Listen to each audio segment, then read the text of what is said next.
कौन बनेगा नेता। नगर निगम के चुनाव पास आने वाले थे। पूरे कानपुर शहर में टिकट को लेकर मारामारी शुरू थी, लेकिन सबसे ज्यादा चर्चा में वार्ड नंबर 40 की सीट थी।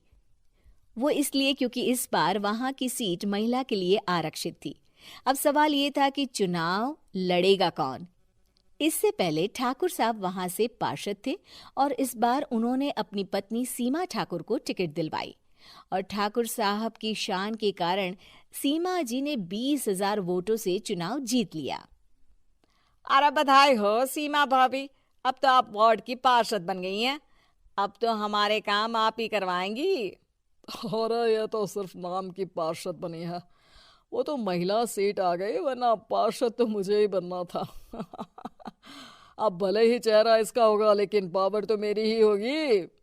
अरे वाह भाई साहब, क्या दिमाग लगाया है आपने भी। आइए आप लोग, खाना लगा दिया है सबके लिए। सीमा जी पार्षद बन चुकी थीं, फिर भी उनकी एक ना चलती। सारे काम ठाकुर साहब खुद ही संभाल लेते और जहां जरूरत पड़ती वहां सीमा जी का अंगूठा लगवा लेते। सीमा जी ज्यादा पढ़ी लिखी भी नहीं थी। एक दिन ठाकुर साहब और सीमा एक प्रोग्राम में जाते हैं।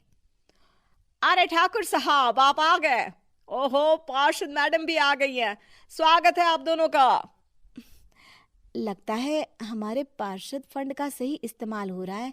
चलिए अब उद्घाटन करते हैं। ये लीजिए ठाकुर साहब कैची, आप ही सबसे पहले प्रवेश कीजिए। सब लोग आगे निकल जाते हैं और सीमा जी पार्षद होने के बावजूद भी पीछे खड़ी रह जाती हैं। वो देखती हैं कि वेलकम बोर्ड पर उनका नाम है, लेकिन महिला होने के कारण कोई उनका सम्मान नहीं कर रहा। अगले दिन एक आदमी उनके घर आता है। अरे ठाकुर साहब नमस्कार। कल ना हम नोटिस किए कि हमारा घर तो अवैध है और नगर निगम वाले उसे तोड़ने आ रहे हैं। अरे कुछ कीजिए ना ठाकुर साहब। देखो भाई, मैं तो ज्यादा कुछ कर नहीं सकता, पर अगर तुम सबकी जेब गर्म कर दो तो कुछ हो सकता है। कुल मिलाकर 4 लाख लगेंगे। अरे 4 लाख ठाकुर साहब? अरे भाई, मैं अपने लिए नहीं मांग रहा हूँ। दरोगा है, इंजीनियर बाबू है, बड़े साहब है, सबको देना पड़ता है ना थोड़ा थोड़ा। बोलो है मंजूर? तभी वहां अचानक सीमा जी आ जाती हैं। अरे ये आप क्या कर रहे हैं? पहले इन्हीं लोगों से तो आपने वोट मांगे, अब इनसे ही पैसे ले रहे हो। अरे चुप रहो तुम, तुम्हारा काम है सिर्फ अंगूठा लगाना, तुम वही किया करो। मुझे दूसरे काम तुम मत सिखाओ, समझी? और तुम ना जाओ, अब पैसे लेकर आओ, वरना जेसीबी किसी भी वक्त आती होगी। सब कुछ ऐसे ही चलते रहता है। एक दिन सीमा जी और ठाकुर साहब को एक लोकल मीटिंग में बुलाया जाता है। वहां पर कई और अधिकारी लोग भी मौजूद रहते हैं। अब मैं चाहूंगा कि ठाकुर साहब हमारे बीच 2 शब्द कहें।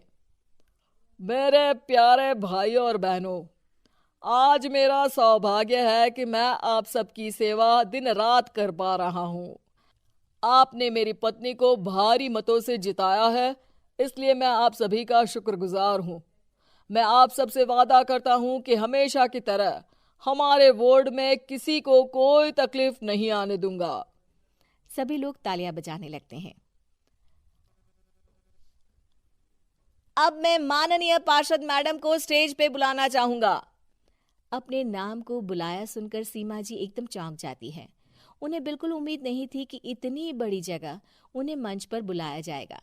जैसे तैसे वो मंच पर चढ़ती हैं। ऊपर जाते ही सीमा जी को सारी पुरानी बातें याद आ जाती हैं कि किस तरह उनके पति उन्हें कभी भी आगे बढ़ने नहीं देते और उनके नाम से गलत काम करते हैं। वो बोलने लगती हैं। मैं आपके वार्ड की पार्षद सीमा हूं। आप में से बहुत कम लोग ही मुझे जानते होंगे, क्योंकि इससे पहले मुझे कभी ऐसा मौका ही नहीं मिला।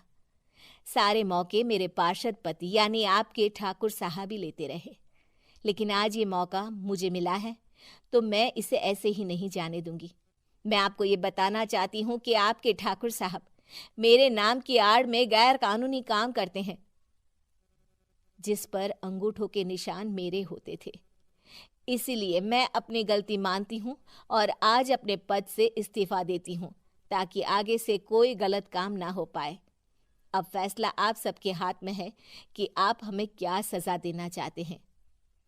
सीमा जी की बातें सुनकर ठाकुर साहब के चेहरे का रंग उड़ जाता है और वो शर्म से मुंह नीचा करके वहां से चले जाते हैं और पद से इस्तीफा देकर ही सही सीमा जी अपने आप में आत्मविश्वास महसूस करती हैं।